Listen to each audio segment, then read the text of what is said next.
Freedom, man. That's what it's all about.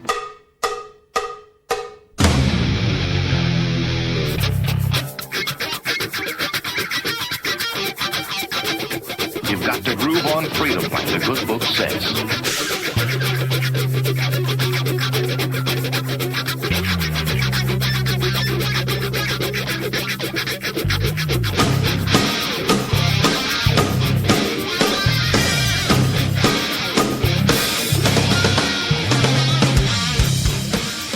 Welcome. You are listening to What on Earth is Happening. This show will discuss the topics of human consciousness, mind control, natural law, the occult, and all issues that affect the freedom of the people of Earth. What on Earth is Happening will endeavor to shine light upon the darkness of our world and to offer empowering solutions to the problems we face as humanity approaches its critical moment of choice. And now, here is your host, Mark Passio.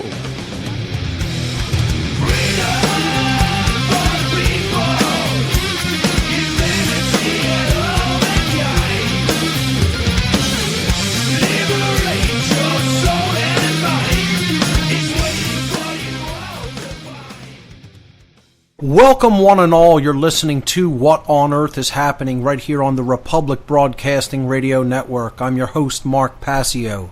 My website, whatonearthishappening.com, the network's website, republicbroadcasting.org. Today is Saturday, August 30th, 2014. This show is live every Saturday from 10 p.m. to 1 a.m. Eastern Time. That's 9 p.m. to midnight Central Time. We have a great show lined up for you tonight. As always, we're going to be continuing to cover the extended cosmic abandonment presentation that I've been covering for the last many weeks here on What on Earth is Happening. Cosmic abandonment is a presentation that explores the interconnections between the interference theory of human origins, as I like to call it, and the current human condition. So tonight we'll be continuing that presentation on the air. I'll be taking calls in the third hour of the show, as I've been doing for the past several weeks. The call-in number to join us I'll give right here at the top of the first hour if you want to call in and get in the caller queue. Once again, I'll be taking calls in hour number 3 of the show tonight.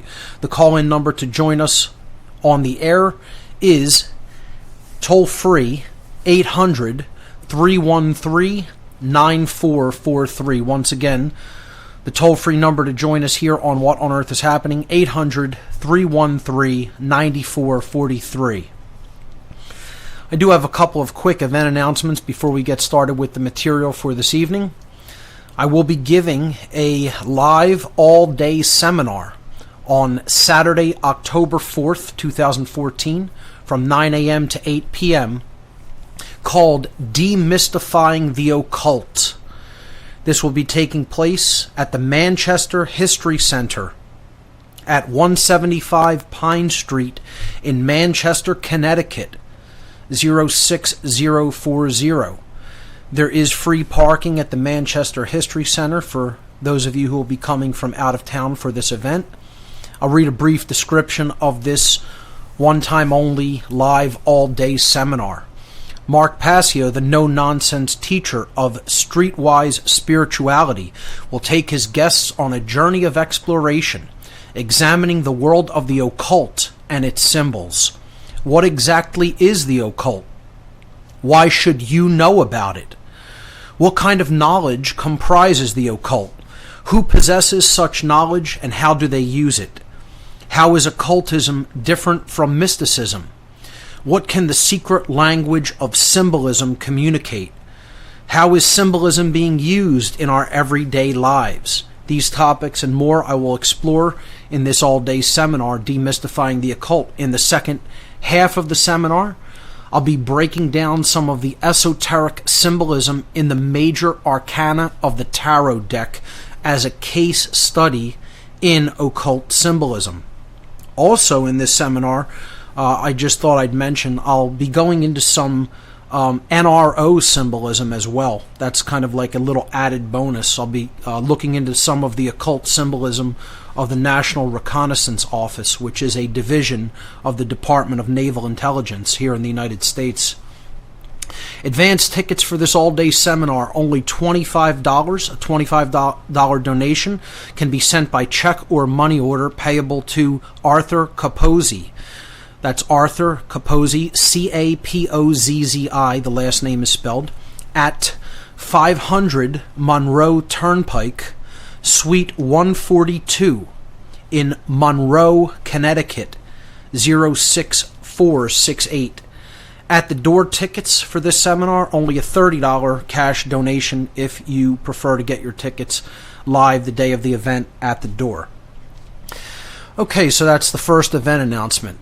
Secondly, I'd like to tell everyone once again, there will be a Free Your Mind conference coming up in 2015. I am no longer the main event organizer as I was for the first two Free Your Mind conferences. I've told people that I've stepped down from that capacity as the event organizer. I've handed that off to others who helped with the event previously, and they are currently planning Free Your Mind 3 in 2015. I don't have a venue right now. I don't have a confirmed set of dates. I've been told that it is more likely than not going to stay in late April. That could change, but right now it looks like that's going to be around the time period. But I don't have any more specifics. All I know is that it is confirmed that there will be a Free Your Mind 3 conference in 2015. More likely than not at the end of April. Again, don't hold me to that. That could change, but if you want to check out more details that will be forthcoming, there are already about 10 speakers that have given their word to confirm that they will be taking part in Free Your Mind 3. So you could check out more information on this great upcoming conference next year at www.freeyourmindconference.com.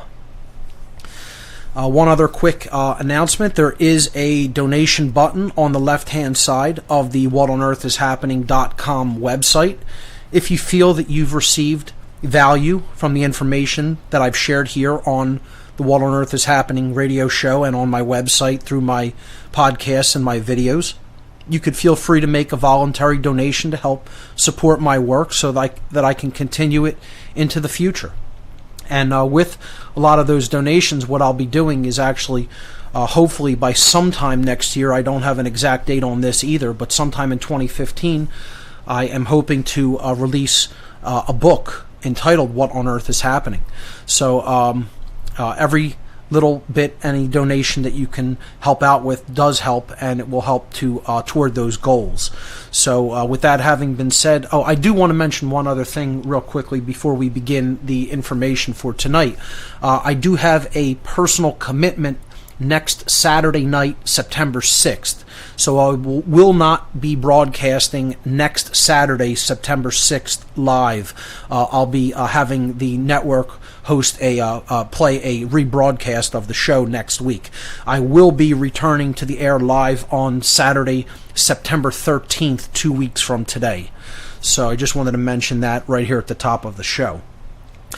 I want to point everyone's attention to the whatonearthishappening.com website, where, as always, when I do live shows, there are images posted underneath the player on the radio show page. If you click the radio show tab, if you're not already there listening to the show from there, underneath the player, there's images for tonight's show, image 1 and 2. There are numerical links you can click on. It'll bring it up in a kind of like a presentation format, or like a slideshow format, I should say.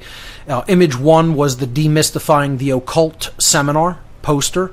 Of course, Demystifying the Occult, I should have mentioned, is hosted by Pattern Recognition Time. That's Arthur Capozzi's organization. And that's image number 1. Image 2 was just the graphic from the Free Your Mind conference website. So we'll be getting into the material for tonight right after this break. Ladies and gentlemen, you're listening to What on Earth is Happening here on Republic Broadcasting. Stay with us.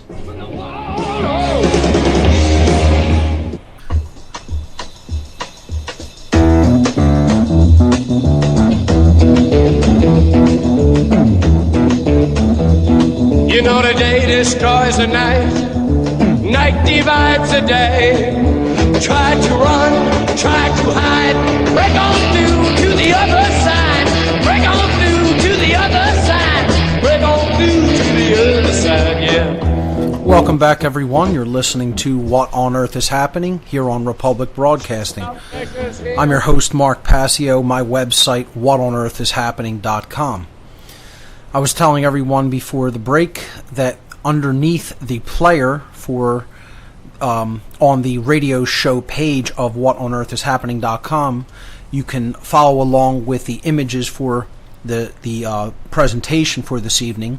You'll see under images for tonight's show, Cosmic Abandonment Slides Part 1 and 2. There are numerical links. You can click on the image as I say which slide I'm moving to, and I'll follow along with the concepts and ideas presented in these slides. So we left off last week on slide number 113. I'm going to be starting today with image number 114, which is listed in Cosmic Abandonment Slides Part 2. What we were talking about last week is an understandable framework, a psychological framework, through which we can better grasp the behavior of group dynamics, people who behave in certain group dynamics. Collectivists is really what we're talking about here. We're talking about people who basically form themselves into groups because they're ultimately lacking a sense of true individuality or true self-development, what you might call soul development. These are people who really are childlike because they have never really, truly, mentally, emotionally, psychologically, and spiritually grown into adulthood as an individual. And they are in total identification with group dynamics. And these are the people who are essentially destroying our world, destroying humanity, destroying the earth, destroying our ability to live and coexist peacefully on this planet at all. And it is because of the underlying psychological dynamics which we identified that are going on in them unaddressed, because they won't do the inner work upon themselves as individuals, which cannot be done by anybody else. It can only be done by the individual. And since they're so hopelessly identified with the group dynamic, these people are caught in a cycle where these underlying psychological dynamics are killing them or crushing them, crushing their spirit. And yet because of the group dynamic that they're trapped in, they're never identifying those causal factors psychologically and confronting them and addressing them, identifying them, and then working to heal them. So we looked at the dynamics of willful ignorance, the fear of owning one's own personal responsibility to choose right action over wrong action once the difference is clearly understood. And the reason for those dynamics of ignorance and the abdication or the claimed abdication of personal responsibility is due to an underlying sense of self-loathing, due to a lack of self-respect inside the individual, a non-developed sense of self-respect. And then underneath that, there are parental abandonment issues, which are the causal factors going on. Ultimately, these people are childlike in their psychological development because, for the very reason that in their own past, they were essentially left at the doorstep, so to speak, psychologically, mentally, emotionally, spiritually, by their own parents. And as we were talking about last week, this dynamic plays out not only on an individuated scale, on the level of the individual, It plays out on a cosmic scale. It plays out on a global scale at the level of the species. Okay? We are a species that has undergone cosmic abandonment by our quote-unquote parents. Again, the whole cosmic abandonment presentation is about the beings that came here in our very ancient past and ultimately created humanity and were largely responsible for our entrance into this psychological state. Okay? So we were left in a cosmic sense as a species by our cosmic parents. We were abandoned. And what we're looking at now is what kind of effect did this have on people such that they cling mercilessly to this group dynamic of collectivism and this, these types of group behaviors that we're talking about, that we're trying to explain why people fall into this group dynamic thinking. So last week we began looking at some of these groups, and I said that I'm going to be basically complaining about them, if you will, or pointing out how these, insane dynamics work within these groups in a very bitter way. I'm not happy about it. These are the people who are enslaving humanity, ladies and gentlemen. I don't have to be happy about it. Okay? I'm going to speak about it with vitriol. Okay, vitriol is acidic, bitter criticism, biting speech, venomous speech. Okay? And are in many cases what I'm saying ad hominem attacks? Sure. But that doesn't mean they're not true. Ad hominem attacks can be true. It's not just, trying to launch an ad hominem attack to take away from truth that someone is speaking is a logical fallacy. But that doesn't mean that that an ad hominem attack cannot be launched that isn't also true. So, you're going to hear me saying things that might offend people or make people upset. And as I've said from day one, go ahead and get as offended as you like. The things I'm saying are true nonetheless. So last week we talked about who I call the worshippers of scientism.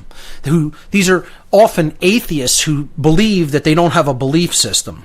Okay? They're that delusional that they actually have a belief that they don't have a belief system. That's how rigidly left-brained that they are, that they could actually do mental gymnastics and try to work things out logically like that.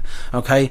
These are people who are absolute religionists when it comes to science, when it comes to government-funded science. They think that is the arbiter of truth in the world, in nature, and that whatever government-funded science says is just unequivocally true. It doesn't make a difference that the government funds the results that they want to see and then mercilessly puts down results that are somehow the antithesis of what they want put out there to the public. That if they don't want the public to know about it, it doesn't get any funding, it doesn't get any grant money. But yet these rigid skeptics, these scientismic thinkers would dare to say that's real science, and somehow that's going to produce logical, orderly, true results. Okay? Has nothing to do with science whatsoever. Not in the slightest bit. So on slide number 113, I was, basically saying I'm going to give to each of these people kind of like a tagline or like a soundbite to them, that you could just kind of identify with them and, kind of like gives you the fundamental picture of where their thinking is at. The rigid skeptic is saying, I'm skeptical about everything unless the government or government-funded scientists say it's true. Then I'm a true believer, because that's the origin of their belief system. They don't even, they're so in the left brain and they so accept the notion that only science is the arbiter of truth that they can't even understand how much of a religion they are trapped in as a result of thinking in this kind of totally imbalanced left brain way. So we'll pick this up looking at these groupthink dynamics on the other side of this break. Ladies and gentlemen, you're listening to What on Earth is Happening. We'll be right back.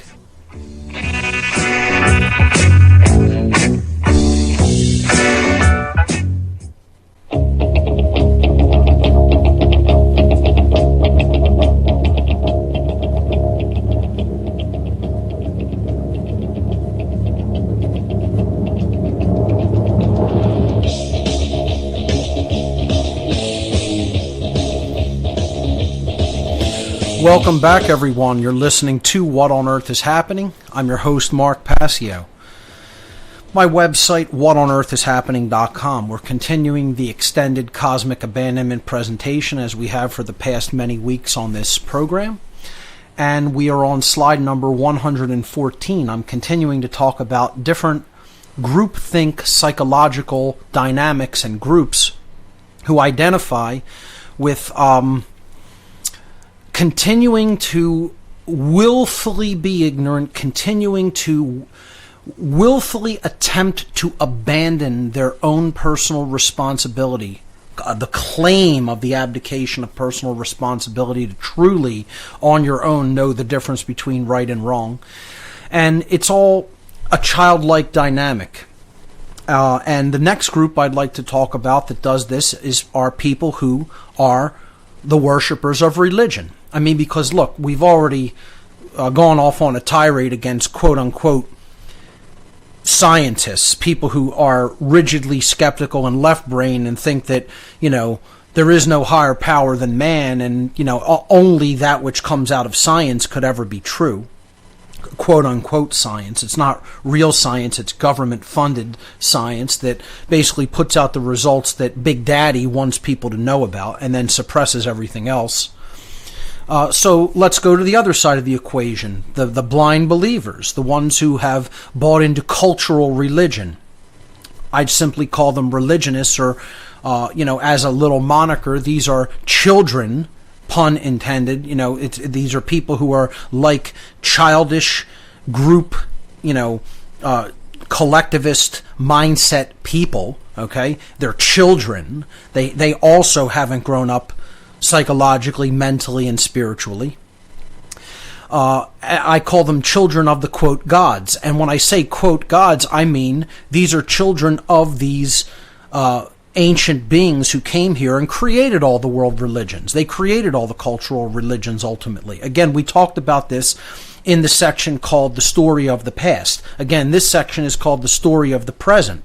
We're applying what we learned in the story of the past in this extended presentation format to help us to understand why do people think the way that they think in the modern world.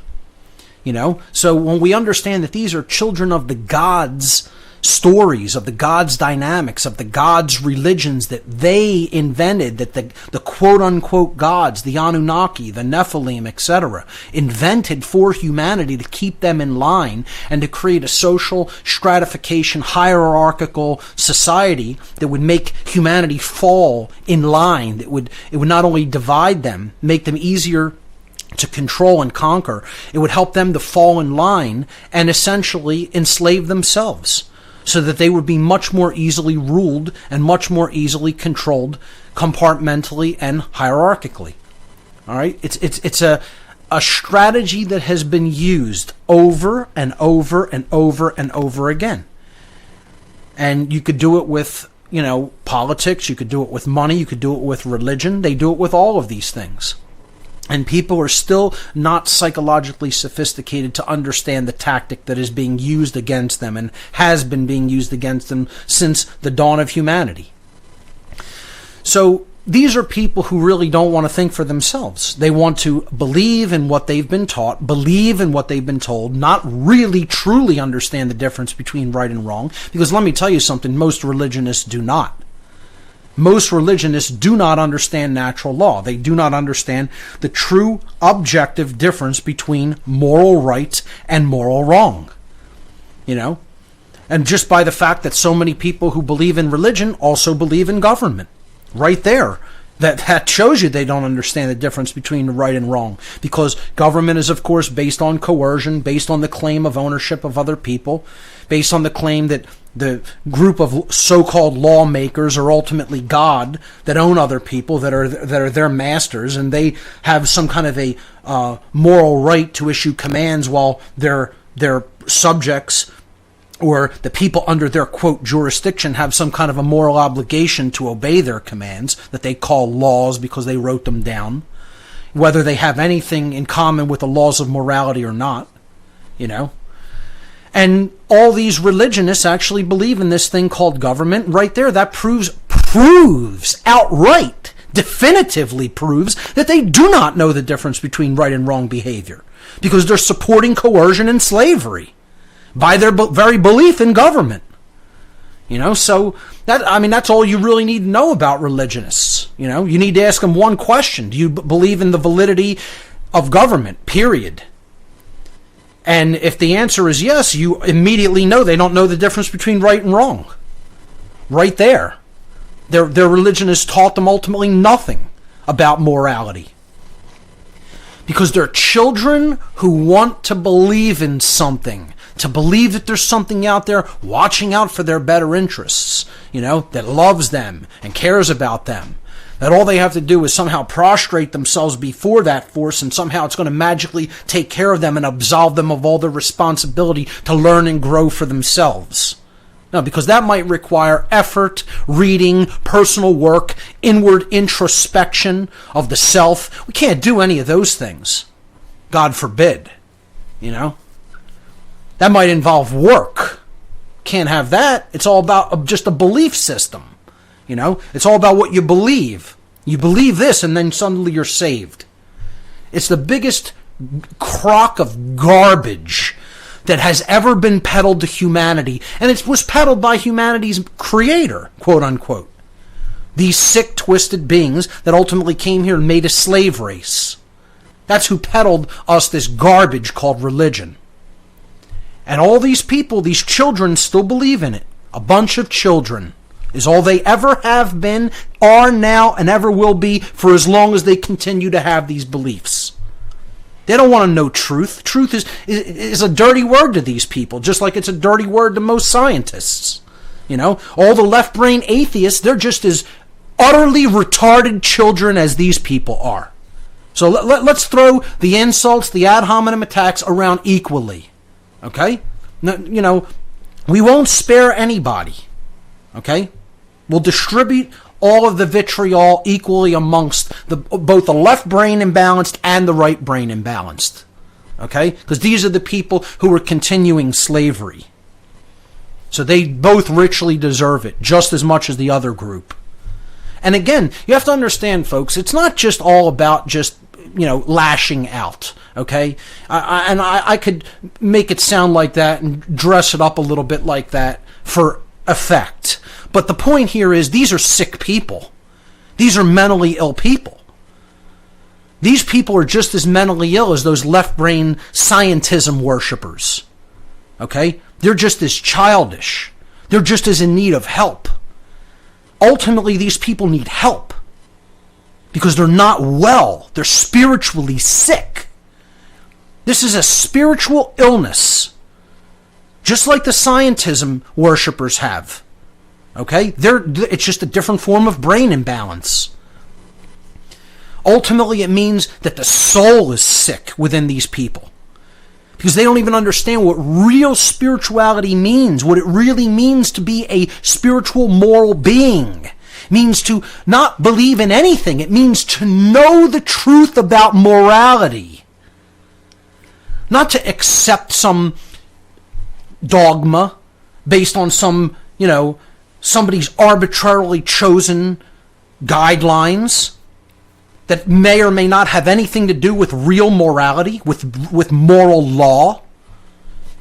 Has nothing to do with believing a thing. And these people are stuck in this childish notion. All I have to do is believe and accept. Believe and accept. That's the right brain imbalance. Just like the skeptic says, I'm not going to believe in and accept anything. These people are saying, I'm going to believe and accept everything my religion says. Can't you see how it's the same kind of imbalance except toward a different extreme? Neither one of them says, I'm going to go wherever the truth leads. That's what science ostensibly claims, but does it actually do that in practice? No. It goes wherever the money goes. See? And ultimately that's what religion does too, because let's face it, folks, both of these things are ruled by the monetary system, if we're being honest with ourselves. And most people are not. Most people are absolute liars to the self, constantly on a 24-hour basis. They don't want to admit how much money controls science and money controls religion. They want to think somehow we're unaffected by that. My little group here is unaffected by that dynamic. All the other religions may be affected by that, but hey, not my religion, not my science, not my field. It's the one that's pure and uncontaminated. All the other ones are impure and totally contaminated by that dynamic of greed and envy and jealousy and power, but not mine. Totally pure. It's a child's mentality, folks. We'll pick this up on the other side of the break. Don't go anywhere. You're listening to What on Earth is Happening. We'll be right back. Flying through the tide, penetrate the evening.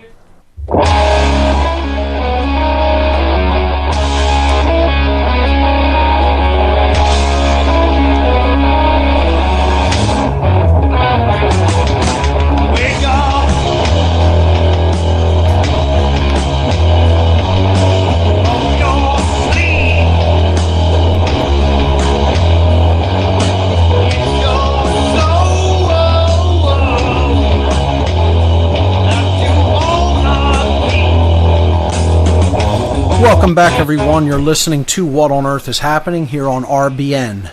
I'm your host, Mark Passio. My website, whatonearthishappening.com. We're continuing with the extended version of the Cosmic Abandonment presentation. We're talking about different groupthink dynamics that are driven by willful ignorance, the attempted abdication of people's personal responsibility due to their own self-loathing and lack of self-respect, due to underlying abandonment issues, whether they be physical, emotional, spiritual. Okay? And you're talking about religion here, ultimately.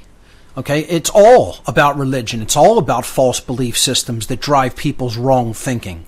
Doesn't make a difference whether it's the cultural religious kind, whether people accept science, quote unquote, as I call it, scientism, as a religion, whether they've, accepted the New Age movement as their religion, or if they believe in the ultimate religion, the monetary system, money, as something that's real, the ultimate religion. It's all religion. Religion's the thing that's enslaving the world, folks. If you can't see that, you're completely blind. You haven't woken up yet. At all. At all. Zero. If you don't understand that religion is the problem. Religion is the thing that blocks truth from being received by the individual. That's what it ultimately does. And that's why it comes from the Latin religare, which means to tie back or to hold back. Well, what's it trying to hold you back from? Truth.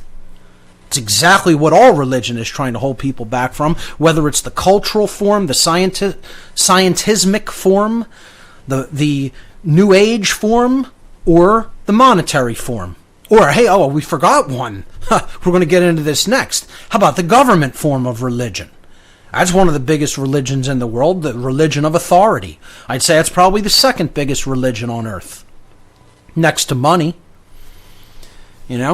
Let's not leave anybody out here. Anybody who has a belief system that holds people back from truth and holds this species from basically moving forward in consciousness and ascending out of slavery, we need to include them all in here. They're all the problem. Every one of those people is the problem. Okay? And it's all because of these reasons. They want to remain willfully ignorant so they can claim to abdicate their personal responsibility to know the difference between right from wrong, and willfully, of their own accord and their own free will, choose the right over the wrong. And this is because ultimately they hate themselves, because they have never really done any personal work or introspection upon themselves truly in any kind of a deep, meaningful way. And ultimately the reason that they hate themselves like that is because they feel personally abandoned in some way, shape, or form. Once again, it does not have to be. The abandonment issues I'm talking about do not have to be physical ones. It doesn't mean your mother or your father left you when you were young, physically walked out on you. It means we're all suffering from some form of abandonment. Whether it is on a personal level, on a mental level, on a psychological level, on an emotional level, on a spiritual level, or on a cosmic level. The species of humanity is suffering it on a cosmic level, and that resonates within us over time. This is why we're a species who doesn't want to think for ourselves. We depended on the quote-unquote gods for so long, telling us what reality was, telling us how we should be, what we should do, how we should behave, what we should believe in. For thousands upon thousands of years as a species. What do you think that does to people? What do you think that does to an entire species of beings? Passing down that dynamic generation after generation after generation after generation. Oh, it produces a really great outcome, as you can see. What we've got right now. Religion is ultimately the problem, folks, and that's really what we're talking about here. If the truth be told, every single one of these groups, these groupthink dynamics I'm talking about, is a form of religion. Okay? So let's move to slide number 115. And what's the tagline for the cultural religious followers? The people who get on their knees and bow down to a god, thinking that God somehow wants their obedience, God wants you to learn, the real God of creation wants you to learn and understand natural law, moral law, the difference between right and wrong, because that's what will most readily accelerate your own development in consciousness, so that you can take the reins of your own personal development from that point and move forward to wherever it is you want to move, to wherever it is you want to go next. It's there for your maximum growth and development. Natural law are not prison conditions, are not prison boundary conditions. They are there for the support of learning, of growth, of development, of consciousness. So what's the tagline for the children of the gods? Their tagline is, we believe what we're told to believe. That's so much easier than developing critical thinking skills. The tagline of all religion. It's all about belief. That means I don't really have to do any work to discover truth. Okay? Truth be damned. This is all about a belief system. I could just believe what I'm told to believe by the people who passed this religion down to me, and then thinking goes out the window. Not even ever needed. Never even need to develop those skills. Okay? Truth, who cares about that? I have my belief systems that were given to me, and it's done. And if you're honest with yourself, that's what religion is, folks. That's exactly what religion is. And again, the people who have religion in their lives are going to get offended by that. I get emails from people telling me, I claim that I say that there is a God of creation. And they're trying to tell me what I think in my own mind. What I think, what I accept, what I know, what I believe. And they say, you don't accept God. Well, that's your opinion because I don't accept the God you believe in. See? That's what a religionist does. It says you have to accept the God I believe in, I accept. I'm not telling you can't have your notion of what God is. As a matter of fact, I tell people, as long as you believe there's a higher power that is setting the laws of morality in motion, in order, in effect in the universe, you could think of God as whatever you want to think of it as. Who cares? It's none of my business what you think of as God. But when you start saying everybody has to believe in and accept the God I believe in and accept in, then I have a problem. Because, unfortunately, that is almost always small and petty and all too human-like, for my tastes anyway. It's always the other way around, with man inventing his gods instead of God really, bringing humanity into the universe, which, again, I don't really think that was done by the God of creation. I think that was done, through the force of creation, ultimately by beings that had already existed within the creation who became imbalanced themselves and then created a mirror image of themselves in many ways, which is why it's said that we are made in the image and likeness of the gods, It's like father and mother, like child, as above, so below. The principle of correspondence is at work in this dynamic just like it is in any other. And we're doing many of the same things that our cosmic parents did.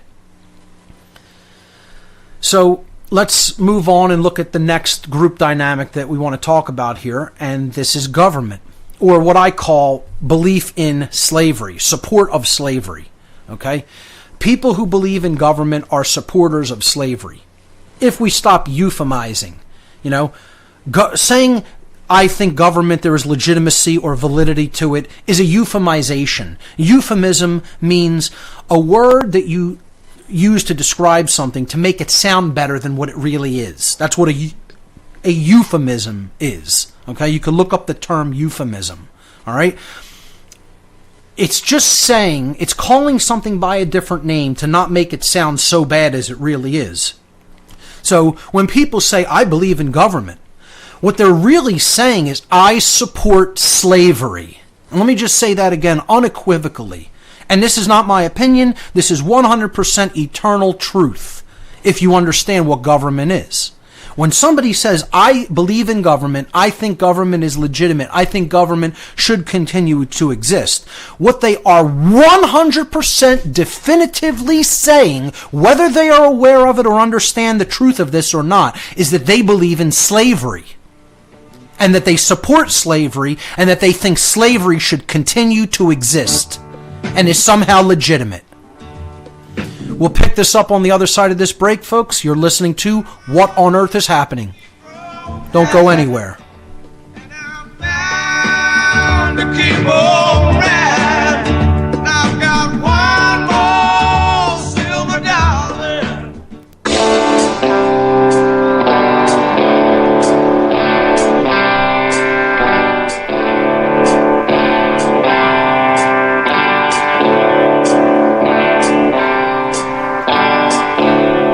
Code of silence that we don't dare speak. There's a wall between us and a river so deep. We keep pretending that there's nothing wrong. There's a code of silence and it can't go on. Welcome back, everyone. You're listening to What on Earth is Happening here on Republic Broadcasting. I'm your host, Mark Passio. My website, whatonearthishappening.com. We're continuing with the extended variant of the cosmic abandonment presentation that I originally gave back in December of 2013 here in Philadelphia. We've been covering this material for the past many weeks on the show and will continue to do so. We're talking about different groupthink dynamics. Can we understand the behavior, the choices of different groups of people who are totally trapped in groupthink and religious thought? Like the belief in money, the belief in government, the belief in cultural religion, the belief in scientism, the belief in the New Age movement, etc. By having a handle on the psychological framework that ultimately underlies evil, that underlies what makes evil possible, and what makes it possible for people to continue to condone and support evil in their own thought processes and their own behavior. We identified those factors as willful ignorance stemming from the fear of taking full ownership of one's personal responsibility, stemming from issues of self-loathing due to the continued lack of self-respect within people, and then that ultimately stemming from what I would call the causal factor of it all, deep-seated psychological parental abandonment issues going on in the childlike mindset of this person who has experienced all this. And I think there's no better example to highlight and illustrate the childishness of this mindset than the belief in government. And I mean the abandoned child mentality. There's no better, when you understand the belief in government as the belief that is made possible by a child who has been abandoned, that is crying out and looking for government to fulfill the role of the missing parent. Okay? It goes off like a bomb in your head when you really understand it.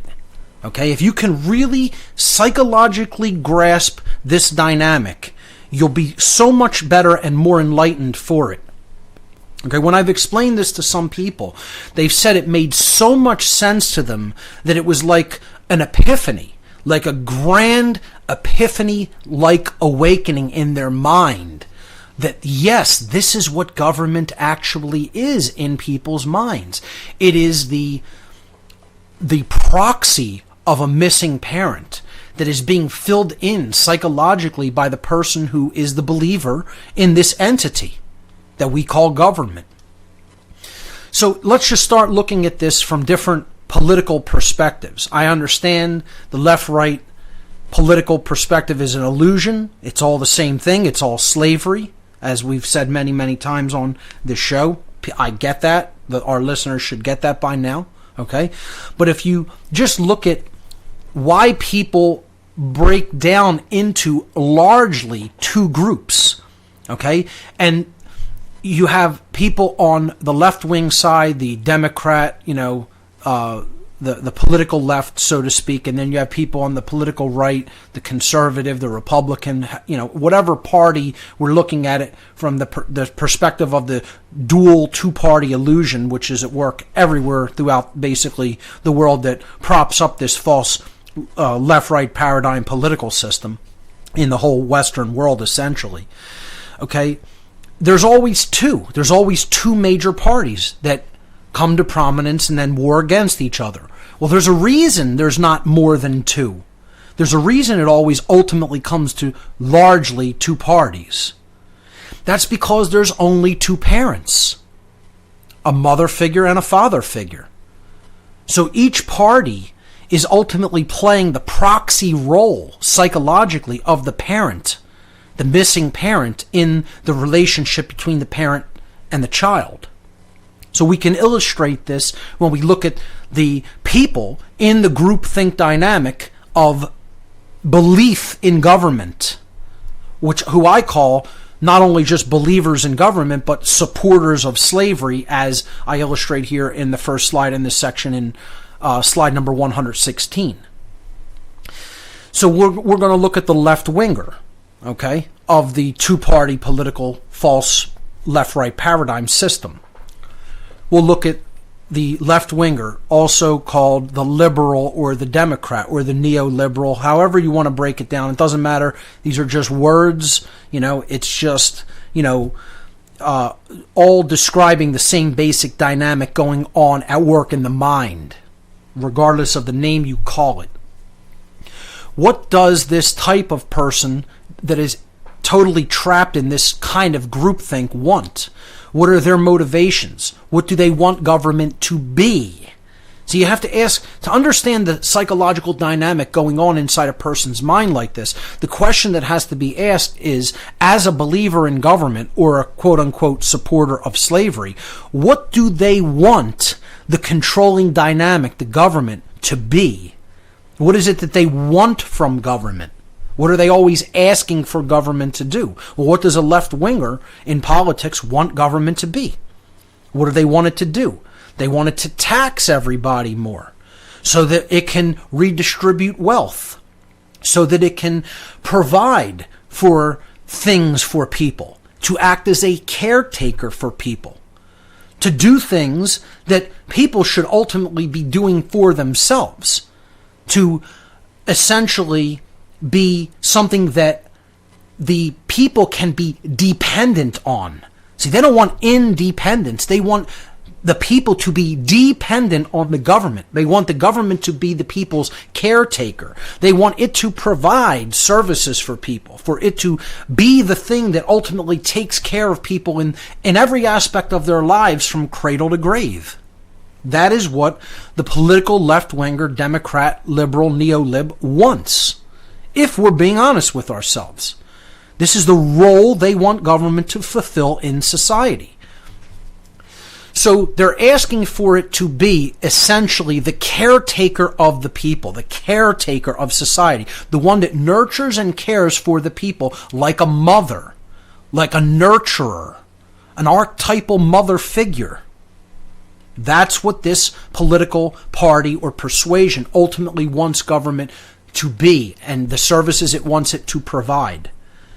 So these are the people who have motherly abandonment issues, or what I simply label, a little bit scathingly in slide number 117, mommy issues. These are people who are dealing with mommy issues.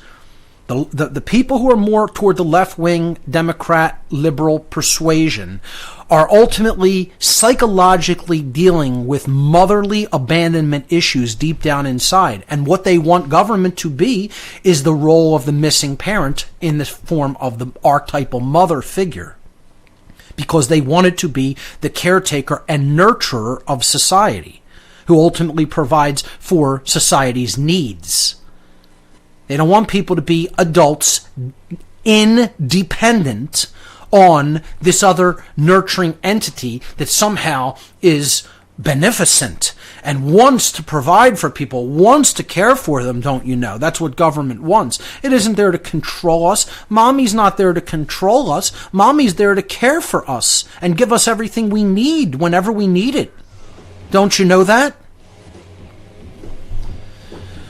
We'll pick this up on the other side of the break, folks. You're listening to What on Earth is Happening here on Republic Broadcasting. Stay with us. Death and darkness are rushing forward to the fight for the world.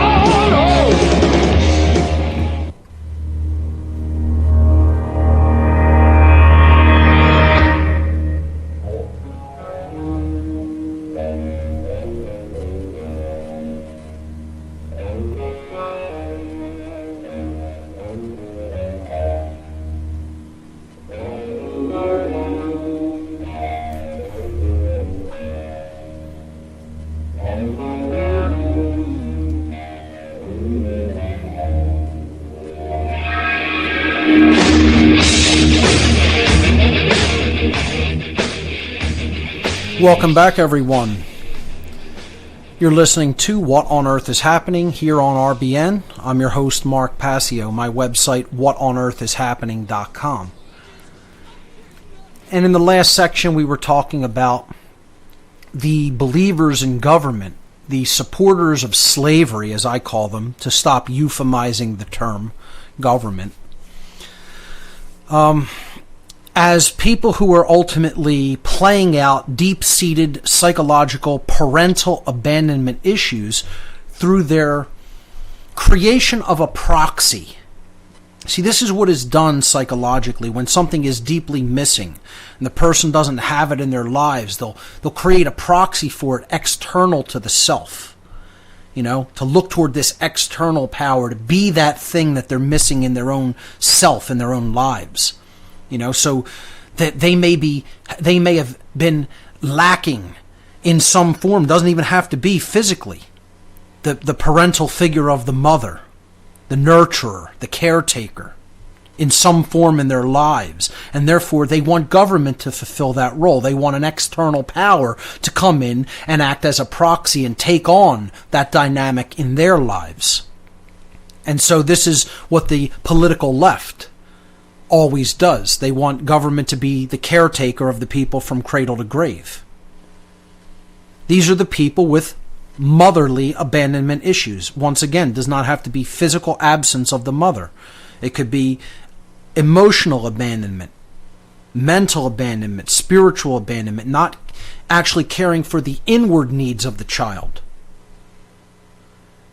And ultimately, they want government to be this nurturing mother that cares and basically takes care of the society from cradle to grave. These are the people with mommy issues, as I call it refer to it in slide number 117. Now, moving on to slide number 118 in this presentation, as I've said before, I'm not going to attack one half without attacking the other. I'm an equal opportunity offender, okay? We'll get to everybody. We'll offend everybody's religion in due time. Okay? So let's talk about the opposite side. The other believers in slavery. I mean government. The supporters of slavery. The Republican Party. The right-wingers. The conservative types. The neocons, if you will. in their neoconservative form. Well, what do these people often want government to be? When you say, well, to a right-winger, right-wing political supporter, what do you think the role of government should be? They have very different roles that they want government to fulfill in society. Do they want it to tax people more and more and more? No. They don't want it usually to do that. They want it to fulfill completely different roles. They don't want it to redistribute wealth. They don't want it to take care of everybody from cradle to grave. What they usually want it to do is to be the protector. So you have the nurturer, the caretaker, the one that provides in the sense of it's actually going to actually bring to people the things that they need to provide for their needs. In this sense, they want it to be the protector, the one that can provide in a different way for the needs of the child. Society, in this case, in their mind, is the child. Government is not the mother figure. Government is the strong, protecting father figure to the conservative, to the political right-winger, to the Republican. They think that its role should be to keep people safe, as if that's not the right of people on their own, already, naturally, inherently, to keep themselves safe, and as if that is not somehow their own personal responsibility to provide for that. No, they want government to do that for us. So we need a strong police force. We need a strong army. We need strong military. We need a strong government. Because that's the only thing that's going to keep us safe from outsiders, from all the people that want to get us, from the bad guys, from the boogeymen. Yeah, we need a strong father figure. That archetypal father figure who maybe wasn't around to keep them safe. Or maybe didn't provide for that role. Maybe it didn't keep them safe from all the bad ideas infecting their mind. I would say it most certainly didn't do that. Whoever their real physical father was in this incarnation certainly couldn't have done that for them to grow up that way. But that's the role that they want government to play. It's not the nurturer, it's the protector. It's not the archetypal mother figure, it's the archetypal father figure. So, it's the same thing except a different extreme. Again, since there's two parents, one of these groups psychologically identifies with the archetypal mother figure. That's the role that government's going to play through proxy. And the other political extreme on the so-called political spectrum, government's going to fulfill the opposite role in proxy, the archetypal father figure. So moving to slide 119, what do these people have? They have fatherly abandonment issues, daddy issues. These are people with daddy issues. Daddy wasn't there for them in some way. To protect, to act as the protector. Well, now we can make government fulfill that role. It can police the whole world and keep everyone safe from cradle to grave like the archetypal father figure that's missing in their lives. It makes such perfect sense, don't you know? That'll lead to true freedom. So, these are the people who are suffering daddy issues and don't even know it in many cases. Don't get me wrong, folks. I mean, these people will deny this till the day that they die. You could bring this to their attention, show them everything, show them all the signs of it, and they'd still tell you don't know what you're talking about, you're wrong. Because in their minds, they actually believe that they think for themselves. They actually believe that they don't have these psychological issues going on deep within their psyche, nested deep down inside of them at a subconscious level. They would tell you that's not there. And I'm telling you, it doesn't make a difference whether they know that that's there or not. Their belief system in what they say they believe gives it away. That tells you what's going on inside of them immediately. They don't need to admit it. They don't need to understand it. They don't need to speak it out there in the open. It's inside of them, whether they know it or not. They just don't have enough knowledge of human psychology to even understand what's going on inside of them. That's why I tell people like this, and I understand how much this offends somebody. I get it. I get it. Somebody with more advanced knowledge of human psychology can tell someone else more about them than they know about themselves. And that frightens people, and that upsets people, and it makes people very angry and mad. Especially when what you're really trying to do is help them. Because they don't think they need help. They're that sick. A mentally ill person like that doesn't believe they need psychological help. When somebody really knows a whole lot about human psychology and what's going on in another person based on what they support, based on what they say they believe, I know more about what's going on inside of these people than they know about themselves. And I'm willing to come out and state that and make that claim because it's true. They've never looked into human psychology one bit in their life. They've never looked in a mirror inwardly. We'll pick this up on the other side, folks. Stay with us.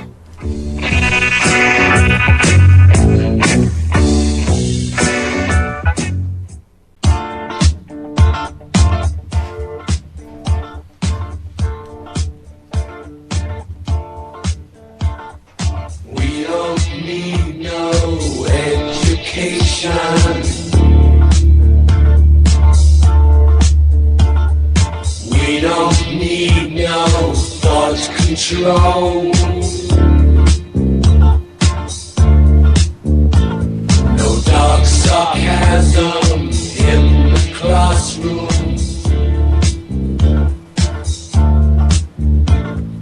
Teacher, leave them kids alone.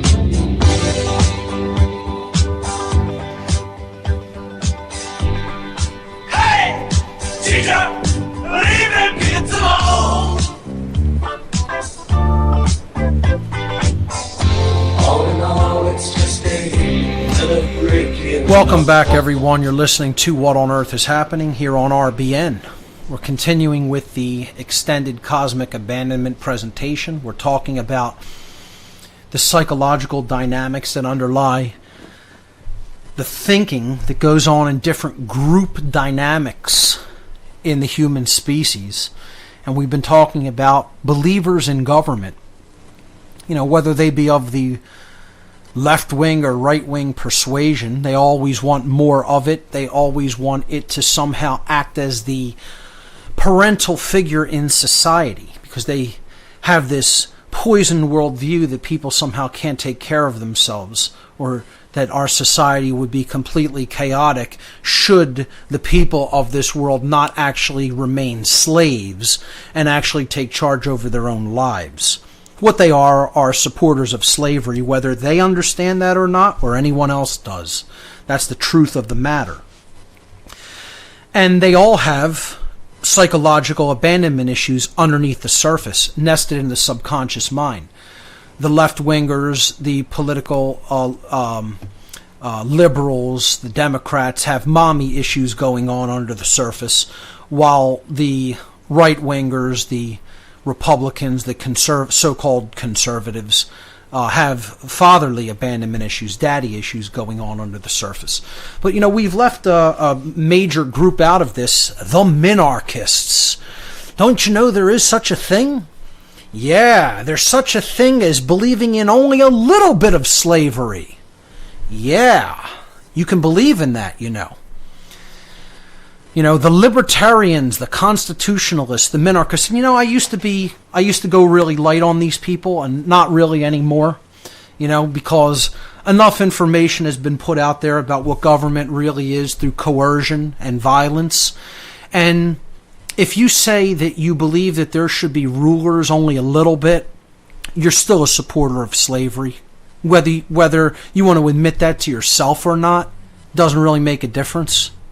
So I no longer worry about whether I offend these people. Let's just throw them right in there with everybody else that, can get as offended as they like regarding the truth. Because there's no such thing as just accepting a little bit of slavery. Either you're free or you're enslaved, and there's no in the middle. And what these people are saying is, I think there should just be a little bit of slavery. I think we should only have some rulership externally by somebody else, just a little bit. It's just a matter of finding the right mixture, of determining just how much slavery and violence there should be, I mean, it's unbelievable. It's sad. It really is, because it shows you how deep mind control really goes. How subtle it is, and how entrenched it is.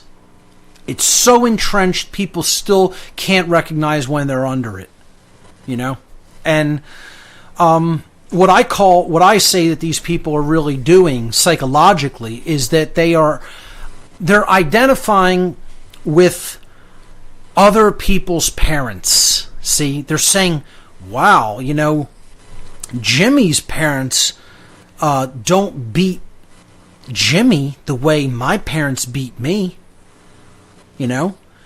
I get beaten 7 days a week. Jimmy's parents only beat him 4 days a week. So Jimmy's slave masters, they're a little bit nicer to Jimmy. They're a little bit better to Jimmy. Well, that's something to aspire to. I want to be a member of a surrogate member of Jimmy's family. And then I'll live with Jimmy and I'll only get beat 4 days a week instead of 7. I mean, this is what it's like, folks. If we're being honest with ourselves, that's what the minarchist wants. He wants his parents to abuse him less frequently than the other children's parents abuse them. Or he could look at another parent and say, well, they don't beat him as badly or as often as they beat me, so it'd be nice to move to that. That's all it is. It's the same thing. It's like a slave on a plantation looking at the plantation next door and saying, boy, I'd really love to live on that slavery plantation because the owners only whip their slaves every other day instead of every day. Comparison of slavery is insanity. It's all slavery. What you should really want is for it all to end unequivocally. All of it. Not some of it, all of it. But these people can't get to that point in their own minds. Somehow. They're so conditioned, maybe it might even be more dangerous than the conditioning of statists. Because they actually believe somehow that government must continue in some form. It may not be as godly to them as it is to the neocons or the neolibs, but they still think it should continue in some form. That somehow it's going to be, if it's just controlled, if it's just reined in a little bit, it's somehow going to be beneficent. It's going to be benevolent. Well, violence and slavery don't work that way, folks. It's the total mistake that the founders of America made. That they didn't just abolish it completely and not put anything in its place. That's like saying, I'm going to abolish this form of evil, but I'm going to put this form of evil in its place. Well, you still put evil in its place. And what does evil do? It wants to accrue more power and become bigger evil. And that's all it ever does. And that's what happened here. And people can't understand it. They can't grasp it. The only way to get rid of evil is to abolish it completely and then be on vigilance against it and not ever let it come in. Not ever let it get a foot in the door ever again. And that can be done. But it requires a whole lot of will and true intelligence and care and effort and hard work and determination and persistence, and responsibility above all else. Humanity wants no part of any of that stuff. So what are these people? What's their tagline? What's this group dynamic tagline? The minarchists. Well, I say that they fear going all the way, quote unquote. They're not in truth. They're still in illusion. I don't care how much nicer that illusion is than the hardcore forms of evil of totalitarianism. It's still a form of evil. They don't want to go all the way because they're afraid of being called an anarchist. Oh, I'm afraid of being called somebody who doesn't believe in masters over other people. Wow, what a crime and terrible shame that is. I'm an anarchist. I don't believe in rulership of other people externally. You know? Whoa. I need to be embarrassed about that. You know? And that's what these people are. So they call themselves minarchists. You know? I only believe in a little bit of the archon's right to rule. The masters. I only believe in masters over other people. I only believe in masters over slaves a tiny bit. I mean, it's a joke. It's a joke. It's a bad one. It's a bad joke. You know? But that's ultimately what these people are. You know? So I no longer want to have conversations with them to, you know, to even try to let them see, hey, you know, you're one of the tent pitchers. You pitched your tent on the side of the mountain as you were going up to the absolute peak, you know? And you said, that peak frightens me. I don't know what's on the other side of it, you know? What's on the other side is real freedom. But I'm staying right here on the side of the mountain. You know, I went up 2/3 of the way, 3/4 of the way. I'm done now, you know? That's what these people are saying. They're the tent pitchers on the spiritual journey. They went 75%, 80%, and then they said, I'm done. That's what they are. People who fear going all the way. You know? So, let's look at another psychological dynamic that goes on within groupthink.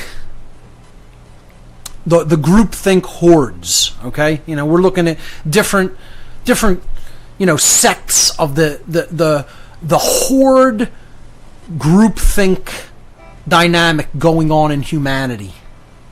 There's so many, we can go on and on with this. Well, let's look at the media on the other side of this break. We'll pick that up after we come back. Ladies and gentlemen, stay with us. You're listening to What on Earth is Happening here on Republic Broadcasting. We'll be right back.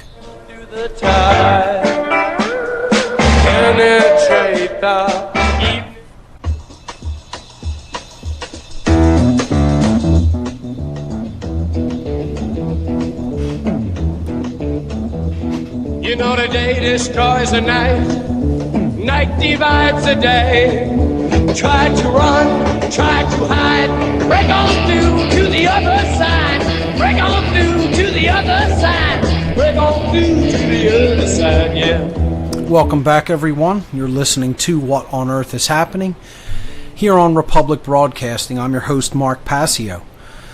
We're continuing to go through some of these psychological groupthink dynamics that are rooted in willful ignorance, the fear of owning one's personal responsibility due to self-loathing and an inherent lack of self-respect, ultimately stemming from parental abandonment issues of one kind or another.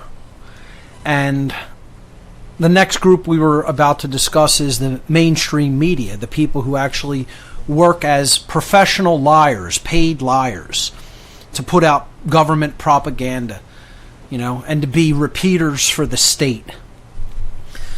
As people like Gerald Celente call them, in a funny way, the prostitutes. I've heard some other people refer to them as the horrespondents instead of correspondents, the horrespondents.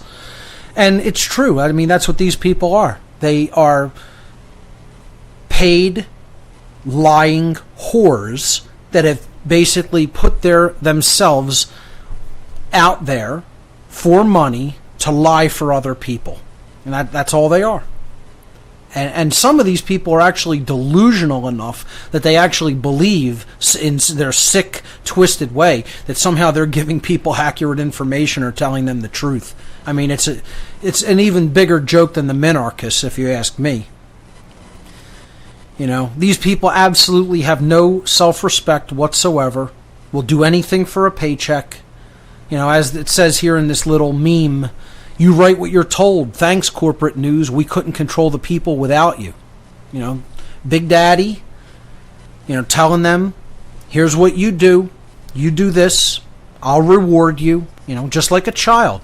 You just do what you're told. You follow orders. Ultimately, we're seeing a pattern here. Really, all of these people, all support the same pattern. It's a religion. It's not having to think for yourself.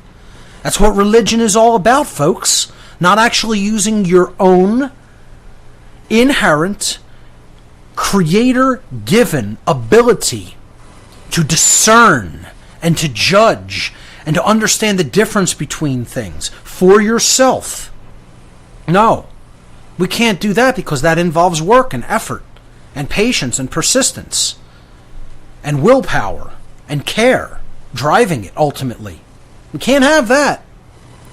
I just want somebody else to tell me what to do. We're seeing this over and over. I want somebody else to provide for my needs. I want somebody else to be responsible for me. I want somebody else to protect me. What kind of people in society act like that? Children. Children who aren't mentally, psychologically, emotionally, and spiritually grown into adults. They have not arrived at maturity into adulthood. That's what we're talking about here. In all of these dynamics, you see the same commonality. Immaturity, childishness, wanting somebody else to take your responsibility for you.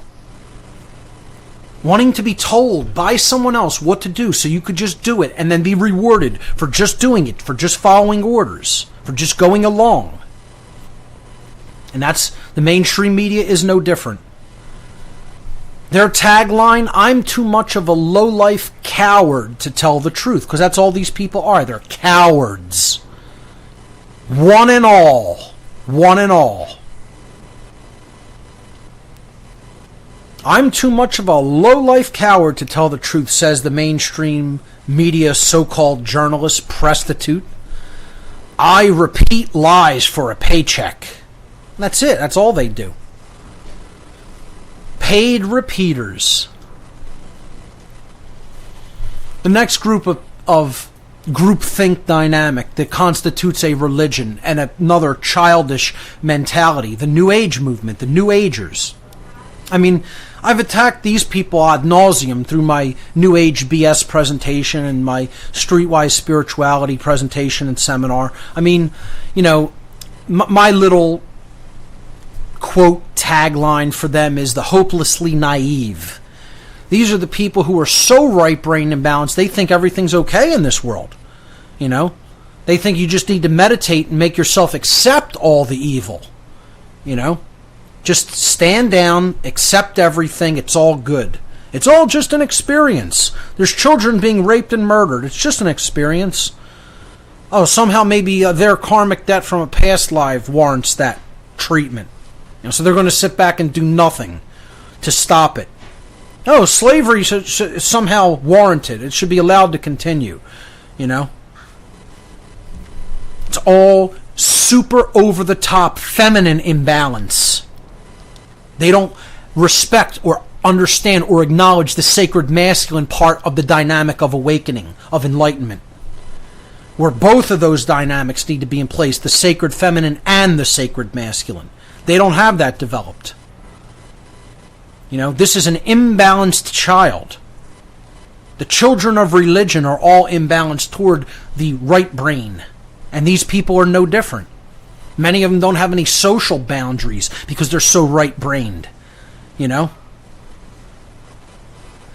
It's a hallmark of pure immaturity and never having actually really grown up and taken on one's personal responsibility to the truth. And they're no different than New Age, They belong to the religion of standing down. We'll just ignore it. We'll ignore all the suffering that's going on in the world. We'll ignore all the coercion and the violence. We'll never speak up against Daddy. What the New Age movement actually really is, this is the child who's been abused by the father figure and has identified with its role as victim, and therefore closes down, goes deep within itself, and never talks about the abuse that it's continuing to experience. That's what the New Age movement is, psychologically.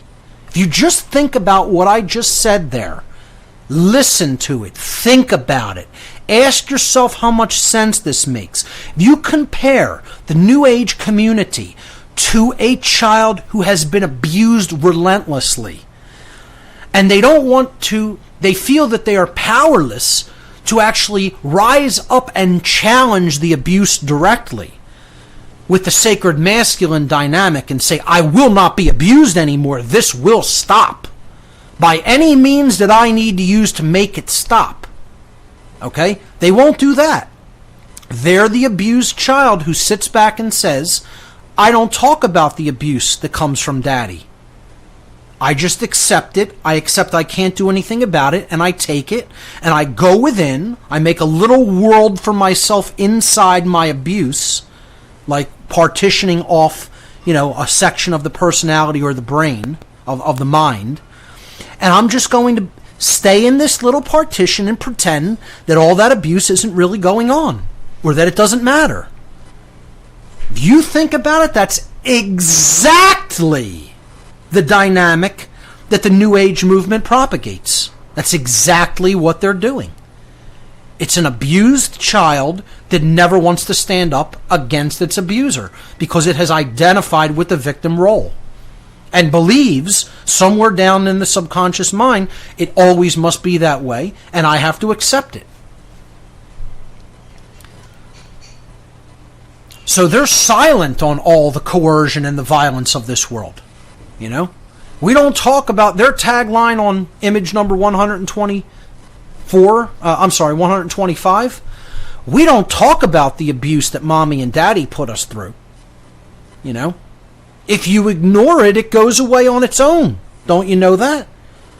You ignore all the negative. That's what the New Age is telling you to do. Don't look at that. Don't look at what's really going on in the world. Oh, even if you see something bad, it's just an experience. You just have to ignore it, let it go. Don't try to correct anything. Don't try to teach anybody the difference between right and wrong. Oh, those are all just relative, saying that something's right or wrong, that's a judgment. Yeah, you're damn right it's a judgment. Yeah, it's called discernment and judgment, which have to be used to understand the difference between things that are good for our evolution and development and things that are not good for our evolution and development. It's called being an adult. It's called part of what being an adult is understanding the difference between those things. And the New Age movement doesn't want any part of that. They want to be that little abused child that sits there and doesn't talk about the abuse. You ignore it, it goes away on its own. Yeah, how's that working out for you?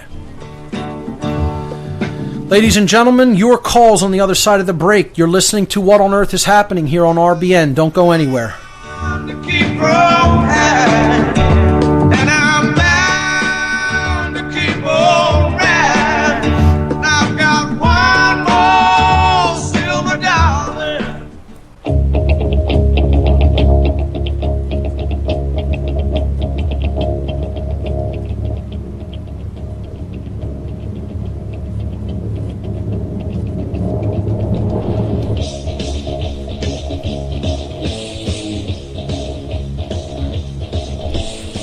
Welcome back, everyone. You're listening to What on Earth is Happening here on RBN. I'm your host, Mark Passio. My website, whatonearthishappening.com. As promised, I'm going to take your calls for the duration of the show. As long as, of course, there are enough callers to take. If we somehow run out of calls to take, then I'll go back to presenting. But looks like we usually fill up the phone lines, and tonight shouldn't be any different. So let me give the call-in number for people who want to call in. The call-in number is 800-313-9443. Once again, toll-free, 800-313-9443. No taboo topics. There never are on What on Earth is Happening. Call in, talk about anything you want, ask any questions about anything that I've covered up to this point. Concerns, speculations, comments, anything is fair game.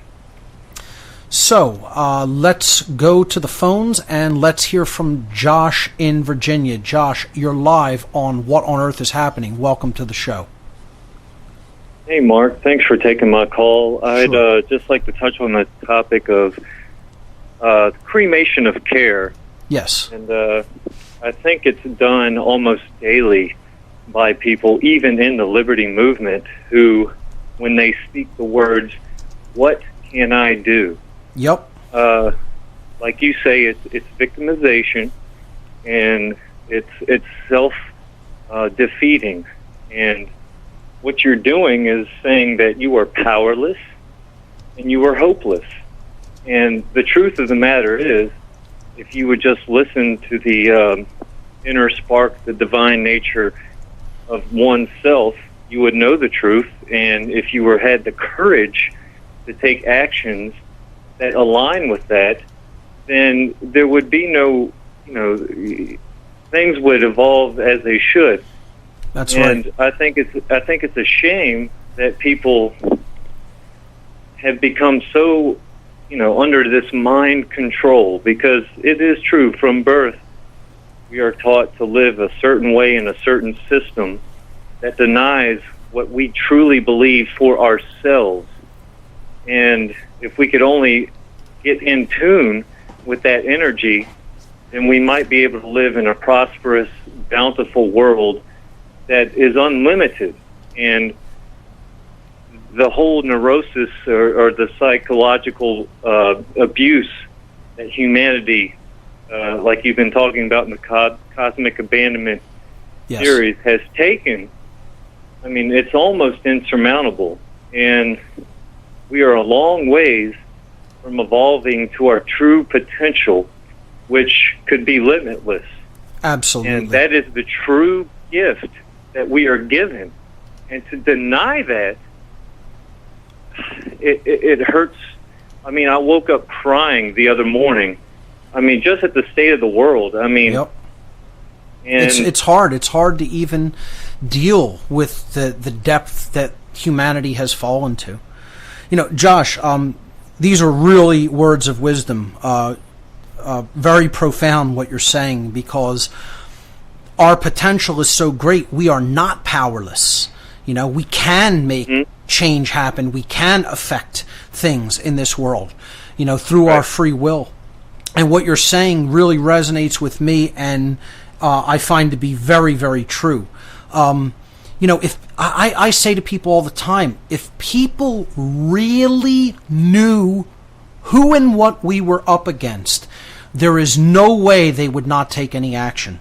I constantly I'm going to talk about the kind of people you're somewhat referring to, that don't really take any action, or even maybe say that they know what's going on in the world. And, then you ask them, well, what are you doing? And they say, well, hey, what can I do? If they really knew who the people were that I'm talking about that are really manipulating the world, if they really knew what was really going on for real, truly, in their own mind, in their own experience, they would be doing as much as someone like myself, if not more.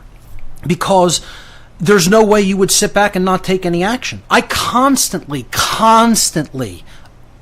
every day just about, get an email from somebody that says to me, you should talk about this, you should cover this. This is what I think is more important than anything you're talking about. You should be talking about it. You should be aware of it. You should be telling people about it.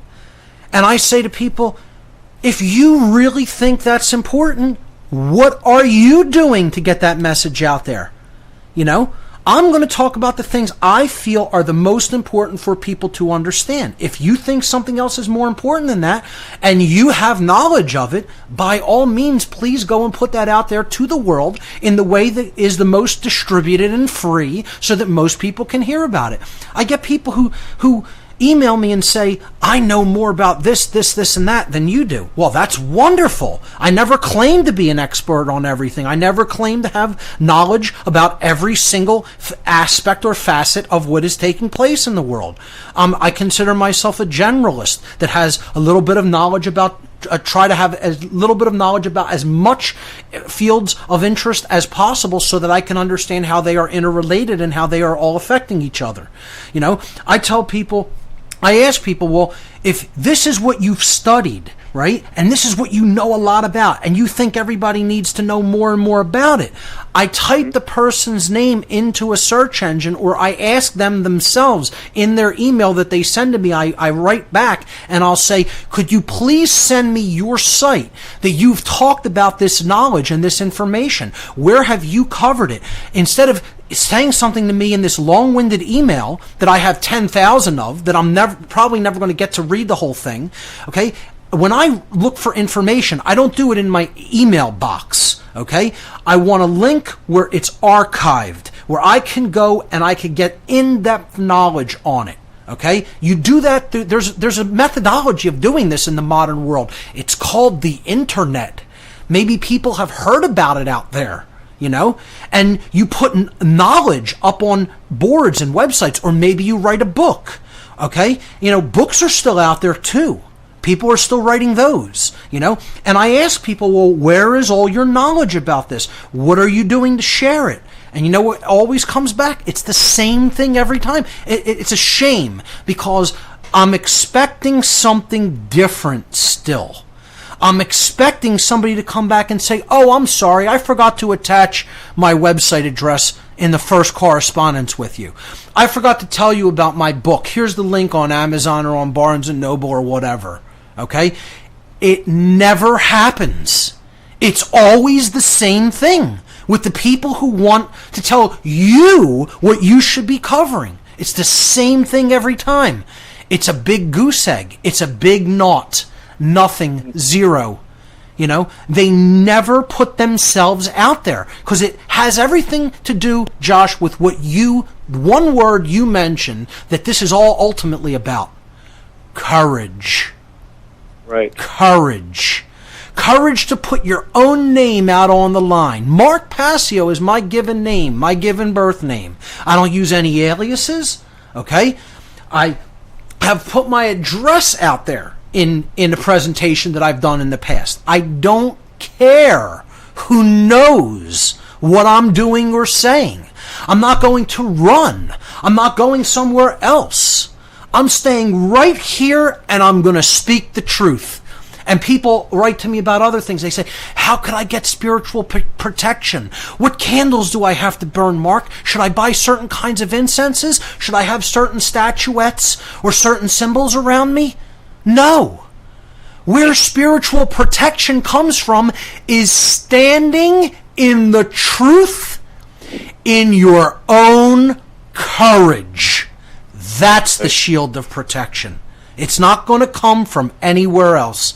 And I hope people begin to understand that. It's my wish for people to begin to understand that. So, Josh, I want to thank you for the call. Really profound insights there, and something for people to think about deeply. So thank you.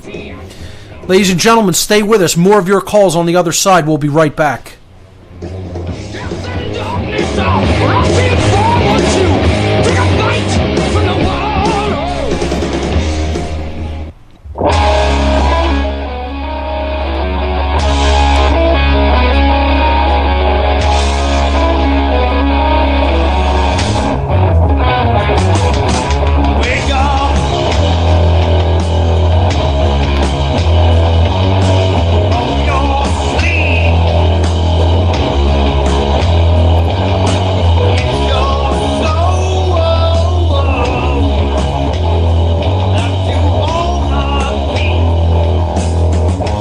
Welcome back, everyone. You're listening to What on Earth is Happening here on Republic Broadcasting. I'm your host, Mark Passio. My website, whatonearthishappening.com. We're taking your calls in this hour. The toll-free number to join us, 800-313-9443. Let's go to another caller. Let's hear from Bubba in Colorado. You're live on What on Earth is Happening. Welcome. Scout Reb, you could have wrote our introduction. That's incredible. We want to do more. And it's all over the internet, like you said, thousands of links, 10,000 links. Google and Yahoo search, type in 13 letters, BUBBASCOUTREB, and you'll see it on Twitter, LinkedIn, that YouTube covers it. As a matter of fact, that comment you made about that it's right there on the top of our Twitter page. It links to YouTube. We've taken over all these YouTube sites. We did it, and you'll see their emblem, the vulture. It's everywhere. Once you set Bubba Scout Rev, it's everywhere. It's all over the internet. 10,000 links. All right. Well, let me stop you for a moment. What kind of information do you cover? Oh, it's called the destruction of Sovietization of America. What you're really discussing, Sure. where committees decide for you. That's Sovietization. It's called destabilization. It's definitely happening in this country for certain. No question about it. I look at it as a combination of corporate fascism and what, as you refer to it, Sovietization. Socialism and creeping communism, etc. Definitely. Well, we got this to the Joint Chiefs of Staff. We're on their document in public view, and people are denying seeing it. It's called Chairman's Corner. It's been there 3.5 years. DODlive.mil. You'll see Bubba Scout Rev. And it's right there, what we're saying. Link to twitter.com/Bubba Scout Rev with replies, because they've altered Twitter to where you go to the one with tweets and replies. We're getting... Everyone around the world knows about this, and America is stupid. See, the comments we're getting, even from the people that don't speak English, we don't read Chinese, and there's Indonesians around the world, and of course Europeans they're all English speaking. So why aren't you fixing this? We can't. We give the number of Chairman Dempsey's office. They know who we are. U.S. Army War College approves us. Their command staff. It's all on the internet. Thousands of links. You can dial 703-697-9121 24/7. And all you have to say, we want Bubba Scout Rev's plan for Colorado. Well, I certainly agree. There's a lot of things that people could be doing to get information out there. That's what it's ultimately about. It's about taking real world action, developing the courage to take real world action, to put information out there for other people so that they can become educated and get out of the mind control that they're basically under to accept this tyranny that's growing in this country and every other. So every little bit that somebody can do contributes to the effort, and that's all people have to do is get involved, get on the playing field, put information out there. Hopefully it's good information and it gets people to wake up and see what's going on, and then that information travels and it becomes more distributed. So if anybody's out there doing something for themselves and putting the information out there for themselves, I'm all for that. So I want to thank you for the call. And let's move on to another caller. Let's hear from Ryan in Indiana. Ryan, you are live on What on Earth is Happening. Welcome to the show. Thank you, Mark. I had just bought myself a sensory deprivation tank. You're familiar with those? Interesting. I am somewhat familiar with them. I've never actually participated in, stepping inside of one and experiencing it. I know what they're for. Have you used it? And if so, what's been your experience? Yeah, my experience was totally losing really the realization of physical self, and I was in a state of all I could describe it as is complete love, just surrounded by love. And when I got out, I felt like I was being reborn.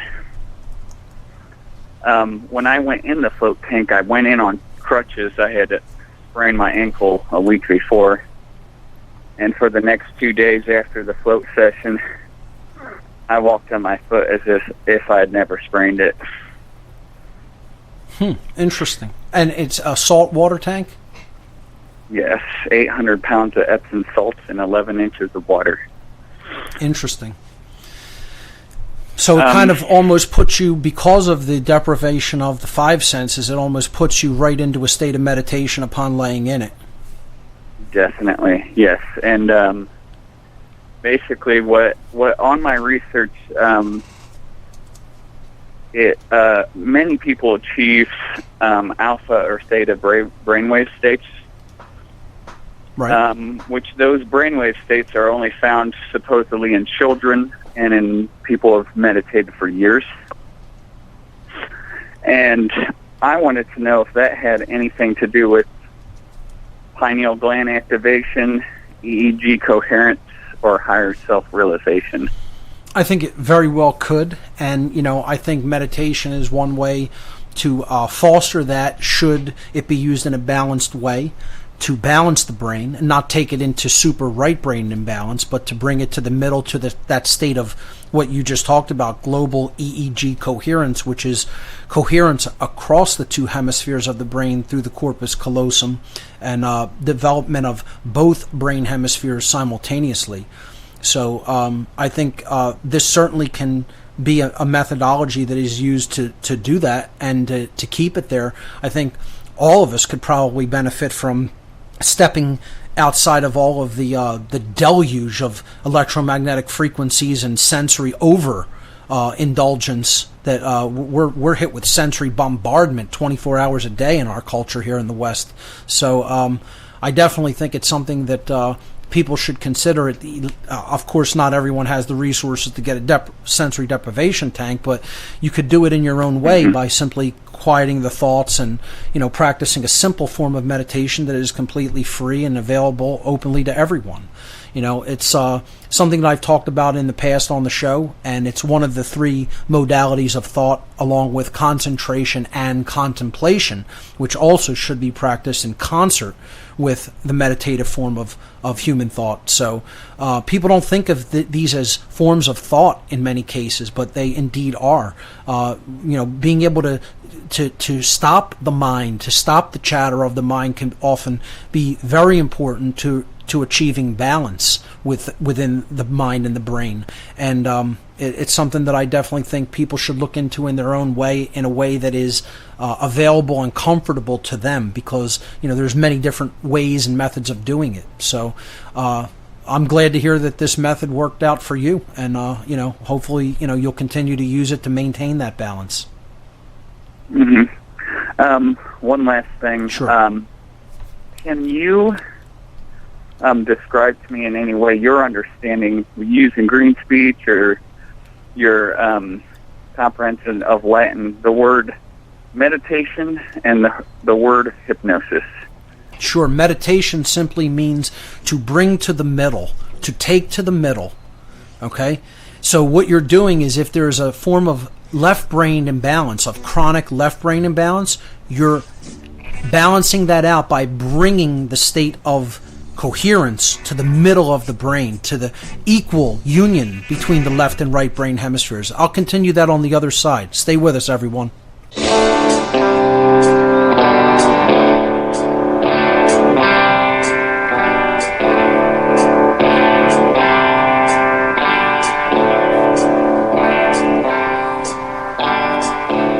There's a code of silence that we don't dare speak. There's a wall between us and a river so deep. We keep pretending that there's nothing wrong. There's a code of silence and it can't go on. Welcome back, everyone. You're listening to What on Earth is Happening. We're taking your calls in this hour. We're talking to Ryan in Indiana. He wanted me to break down meditation and hypnosis as words, etymologically or in green language. And I was saying that meditation actually derives from Latin medi, and it means ultimately to bring to the middle. Medi in Latin is the middle or the center. And what you're trying to do through meditation is, if there is a left brain imbalance, to bring that imbalance to the middle, which is a state of coherence and union between the left and right brain hemispheres, instead of a chronic left brain imbalance. One of the things you have to be careful of is not to go too far into right brain imbalance by the overuse of it, because like anything, it has a proper use, and then it can be abused if not used in a way to promote and maintain balance. The word hypnosis comes from Greek roots. hypo in Greek means under, okay? And then gnosis is knowledge. So this is one way of looking at it, is to be underneath of knowledge, okay? So it's something that is knowledge that is underneath something, like meaning the subconscious. So you're going into, you're being put into some sort of a suppressed state of consciousness, and you're underneath the waking state of knowledge or active consciousness. Another way of looking at hypnosis is suppression of a certain kind of spirit or a certain kind of feeling, so, or influence. So people can look at, like, let's say the desire to smoke tobacco products or something like that, as that's the influence of something, the desire for something, and what you would do through hypnosis is to suppress that influence. So it could be the suppression of the influence of something, and it could mean a positive suppression of influence or a negative one, where you're trying to suppress real knowledge from coming up from underneath the surface and keep somebody down. That's a negative form of hypnosis, which you could look at something like television as. So I would not see hypnosis as a unidimensional phenomenon or a unidimensional practice. It's something that, again, it's like occult knowledge. It means knowledge that's beneath the surface. If you understand how to access or put somebody into those states of consciousness, it depends on the wielder, the person who's using that influence, their state of consciousness, that is going to determine the outcome, whether for good or for ill. So that's my take on hypnosis and my breakdown of the words, and I hope that answers your question. Let's move on and let's hear from Will in Florida. Will, you're live on What on Earth is Happening. Welcome. What's going on, Mark? Thanks for taking my call. I just want to say Sure. Thanks for using your personal time to amass and share this information. It was an extreme effort. It's ongoing. It's something that doesn't stop. So, that's another thing people have to understand. When you do this work, it's not like, oh, it's just done one day and you're there. It's ongoing. So I thank you that you appreciate that time and effort that I've put in, and I want to thank anybody else that's out there that's doing that great work. Yeah, very much. So I have two questions on two vastly different topics, if that's Sure. all right. Go right ahead. So, with regards to the Anunnaki, if they were the ones that are pulling our strings, they interfered with our evolution, do you think they would really just abandon us like that, or do you think they're still pulling our strings via the political spectrum? I have mixed thoughts on that. I think for the most part they did want to leave this place because, for many different reasons, it wasn't a hospitable environment for them. They didn't enjoy being really physically here on this planet, according to certain accounts. I think that they would much rather have been on their world rather than here on an away mission, doing something that they didn't really want to do, but they felt needed to be done. But at the same time, all of the time that they spent here, they were treated differently than they would have been treated on their planet. Like I said, for many weeks, they were being treated as gods here. So they got used to that, and they liked that dynamic. While they may have been in an inhospitable place physically, the dynamic that they experienced with their, quote, offspring was like being worshipped as a god. So they got used to that. I think that it is quite possible that certain contingencies of them remained behind in a covert fashion. And when I say covert, I mean it doesn't necessarily mean that that they had to even remain outside of this planet and be watching over it or something like that. Many of these beings integrated with humanity through inbreeding, through actual physical inbreeding with our species. And then over time, I think their knowledge and experience just got became occulted knowledge, and they actually blended in with us over time. I think many of their bloodlines may still be here amongst us, living as a human being, but you're not able to see the external characteristics or traits in a physical difference. They look like fully human. That's also very possible. I think it could be a mixture of both of these things as well. I mean, I'm not saying it's any one particular thing going on. I think that it very well could be that, these beings may be monitoring our progress and seeing how their, quote, experiment or their, quote, young are doing from time to time. That could also be possible. So do I think they just up and left and had nothing to do with us? No. But does this still constitute an abandonment situation? Yes, it does, because it isn't like they really taught us truly the difference between right from wrong, because hey, did they really know it themselves by their actions, by what they did? All of these are questions that need to be pondered and asked. And again, I don't really come down with any hard line position one way or the other as to the extent that the original beings are still here with us or not. It could very well go either way. So I know that's not really a hard line answer or a committed answer, but that's kind of where my thought on that is. It's not taking a hard stance either way. Yeah, I don't think we have a possibility of knowing that answer, so that's as good as it can get really right now. Well, hey, maybe if they initiate some kind of overt contact, we might know that answer, in a big way suddenly. But that's highly unlikely that they're going to do anything to just reveal themselves to us, because I don't think many of them really want humanity to fully understand the depths of their involvement with us. That's just my take. Okay, so you had another question? Yeah, this one's it's an overly debated topic. So, considering the harm none and do what you will principle, I don't think I've ever heard your stance on abortion. And through my pursuit of knowledge, I've been my stance is kind of slowly changing. So I was just curious. Yes, I've talked about it, I think briefly, but never went into depth. I do consider it against natural law, and I don't condone abortion. I do think it is a wrongdoing. Okay, that's what I figured. Yep. Awesome. All right, thank you. You got it. Great. Thanks for the call, Will from Florida. Let's hear from Chris in Arizona. Chris, you are live on What on Earth is Happening. Welcome to the show. Hey, Mark. Yeah, thanks. Good to talk to you, man. Sure. You hear me okay? Yes, I can.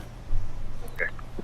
Yeah, so I've been listening to you for a couple weeks, and for the most part, I could say pretty much agree with a lot of what you had to say, if not most of it. My journey's been pretty interesting coming out of fundamentalist Christianity for the last 10 years.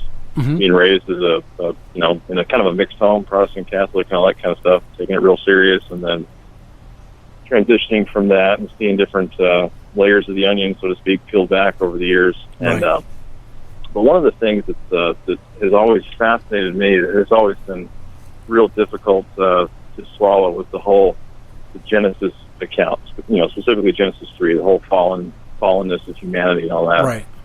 And when you brought in the, not just you, but definitely your work and a lot of others who talked about how that whole dynamic can be seen from a completely different perspective, really not a theological one at all, but more of a anthropological one, or even an ancient alien and all that kind of stuff. Right. It really, really took me, by surprise. But then, the more I listened to you, the more I read about it, did some of my own research, the more plausible it became. So I just want to say thanks for all the stuff that you do. I appreciate it. I think you're really well balanced. I think you're onto something. Well, I want to thank you for maintaining an open mind despite, basically the belief system that you grew up in. And I'm not even going to say there isn't some core truth to all religion. I've talked about that in the past when I've talked about religion and astrotheology and the underlying, core principles of morality that are integrated into these religions, but often covered up, in the process of belief. We'll pick this up on the other side. Stay with us, folks.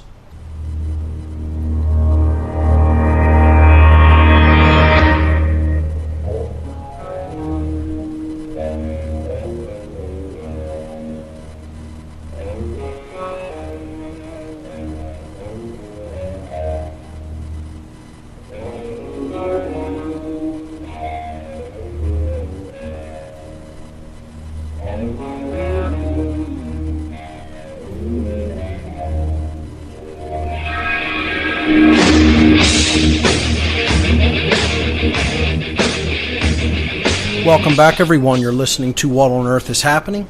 This is the last segment of the show for this episode. We were talking to Chris in Arizona, who was saying that he started seeing some of the biblical teachings that he had been accustomed to during, his religious teachings, in a different perspective as a result of, looking at the story of Genesis and examining different research from different people who were looking at this from perhaps a completely different perspective on that it could have been non-human entities that were dealing with humanity, and not the quote God of creation being told about in these accounts.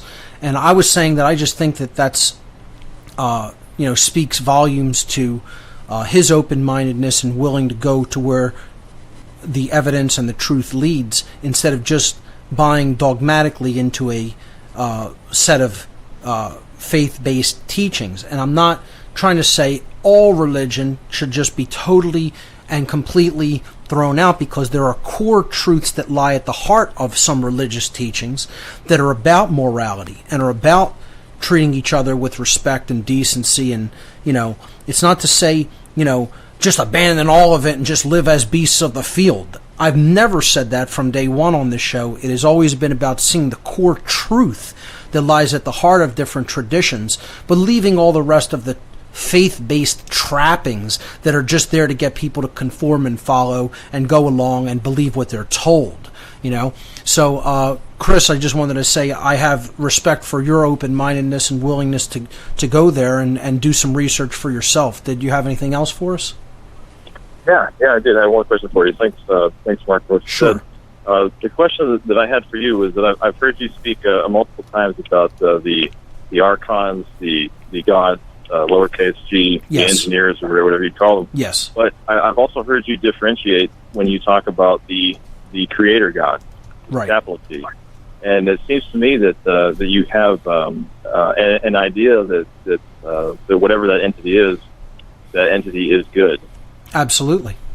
Without any question in my mind, at least, you could say that may be my faith or my belief or, what I feel at the core of my being, but absolutely. I think that force, if you will, a being, intelligence, whatever you want to refer to it as, is here for, is experiencing itself through all of the multifaceted life forms that exist within creation, and is learning and growing itself, and is here, is actually providing the laws, the nurturing laws of creation for the betterment of the beings in this universe, not as any kind of a mechanism of control or slavery, which is what the dark occult thinks of that force. That's why they're in rebellion against it. They think it's all there as a controlling agent in this worldview of, if we can't do anything we want, including hurt other people without consequence, then that's got to be some kind of a force that's trying to control us. They want to be able to do whatever they want, no matter how ruthless or evil, without consequence, which is the overturning of natural moral law in creation, which is wanting to be God. So, I absolutely agree with what you said. I do feel that force not only exists, but it is something that is good. That's incredible. That's great. Yeah. And what I was going to ask was, is that just tacit knowledge that you've kind of just intuited, or was there something along your life journey that happened to you that gave you that ideation? Or yes, I suffered enough in my ignorance and ego as a former Satanist. Suffering snapped me out of that ignorance, intense suffering. Which is what I tell everybody that asks me how I got onto the path of truth compared to the path of illusion and ego that I was going down. The answer is enormous suffering did that for me, which is why in many cases that kind of enormous suffering can be a gift, and in my case it was. I just heard the message that the universe was saying at some point and decided, I'm going to go to where the truth leads, and my life has turned around in quality and gotten better and better ever since. That's awesome, man. That's That's an amazing story. Check out my podcast. A lot of some of those personal anecdotes are in there. If you go back to podcast 1 and listen forward, you'll get the big picture of what I'm talking about. If you do it, if you go through the information that way, not just snippets here and there or videos here and there from YouTube. The heart of the information lies in the podcast. I'd encourage you to check those out. Yeah, I'll definitely do that. One more thing, if I could just ask you real quick. Time is always of the essence with me. I got 3 kids. I got a 10, a 5, and a 3-year-old. Understandable. And so it's difficult. But I did want to ask you about that. Number one, do you have any kids? And number two, is there anything that you would be doing as a father in this day and age differently if you knew? That may be way too vague of a question, but as a dad, what can you do for your kids if there was one thing you could say above all else? I do not have any children, and have essentially made the decision not to because of the quality of this world and how it seems to be deteriorating by the day.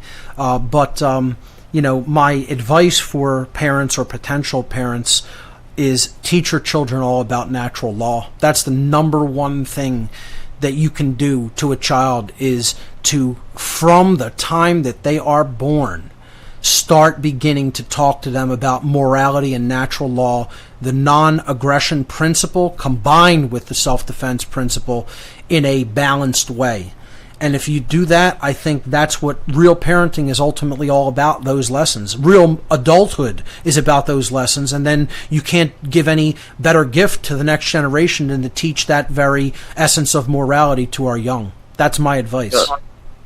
Man, that's incredible you said that. I hate to use the word, but that's almost prophetic, because one of the reasons why I've listened to you for so long and haven't decided to turn the channel, so to speak, was because of what you talked about, natural law. Because when I heard you talking about that and looked at some of your slides, those are the things that I've been just intuitively telling my son, especially because he's 10, right, and he's the oldest, and my other, daughter is 5, for years.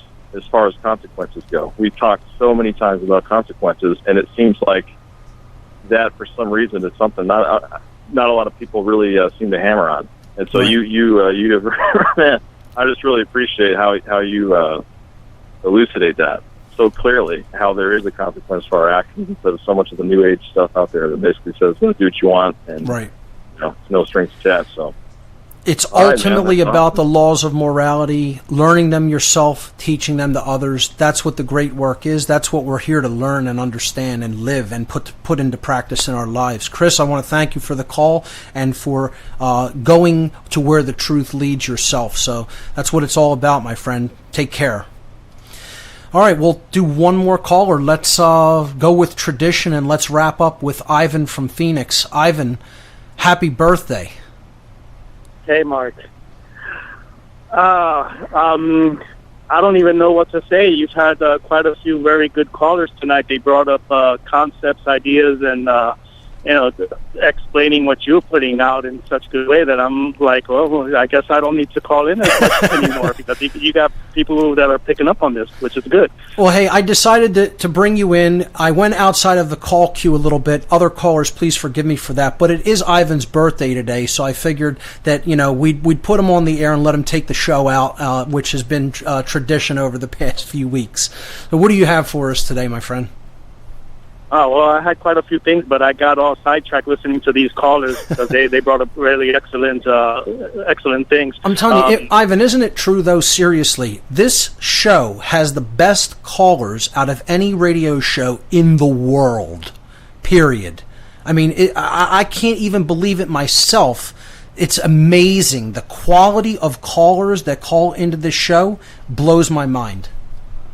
Yeah, I'd agree with that, because you listen to other shows, even other shows hosts, they're kind of in the effects realm all the time. 9 times out of 10, effects realm, whereas the callers to this show, 9 times out of 10, are in the causality area. That's right. And so it makes bringing in calls that matter and not just beating around the bush kind of stuff, That's exactly correct. Yep. And yes, Ivan, I'm sorry. The break music has caught us. We're coming up to the end of the show, but I just wanted to say happy birthday, my friend, and thanks for calling in. Making it on the show and bringing up that great point. Ladies and gentlemen, remember, there's only 2 mistakes that one can make on the path to truth: not starting and not going all the way. We'll see you right here in 2 weeks from today. Thanks for listening. Good night, everyone.